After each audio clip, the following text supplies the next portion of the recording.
সুদানের আবে এলাকায় জাতিসংঘ শান্তিরক্ষা মিশনের ঘাঁটিতে সন্ত্রাসীদের ড্রোন হামলায় নিহত ৬ বাংলাদেশিদের মধ্যে গাইবান্ধার পলাশবাড়ির একজন সবুজ মিয়া। তার গ্রামের বাড়ি থেকে আমাদের সাথে যুক্ত হচ্ছেন সহকর্মী পাপুল সরকার। পাপুল, নিহতের স্বজনদের কারোর সাথে আপনার কথা বলার সুযোগ হয়েছে কিনা, তারা কিছু বলছেন কিনা এবং এলাকাবাসী এই ঘটনায় কি প্রতিক্রিয়া জানাচ্ছেন? আমি এই মুহূর্তে রয়েছি গাইবান্ধা জেলার পলাশবাড়ি উপজেলার মহাদেবপুর ইউনিয়নের ভগবানপুর গ্রামের নিহত সবুজ মিয়ার বাড়িতে, যিনি জাতিসংঘের শান্তিরক্ষা মিশনে গিয়ে নিহত ড্রোন হামলায় নিহত হয়েছেন।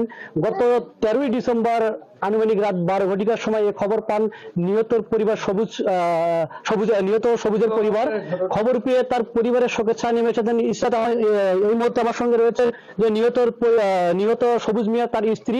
আমরা একটু তার কাছে জানতে চাইবো তার সঙ্গে কখন কথা হয়েছে এবং তিনি শেষ কি কথা বলেছেন, একটু বলতেন।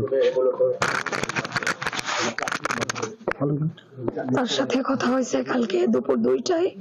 তো তার শেষ কথা একটাই ছিল, আমায় বলে যে সাবধানে থাকিও, দেখে শুনে থাকিও, আমি যেখানেই থাকি। এছাড়া আর কিছু বলে নাই, ফোনটা রেখে দিচ্ছি।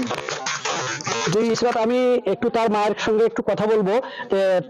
সর্বশেষ সবুজ তিনি তার মায়ের সঙ্গে কথা বলেছেন বাংলাদেশ সময় আনুমানিক বিকাল 4 ঘটিকার সময়।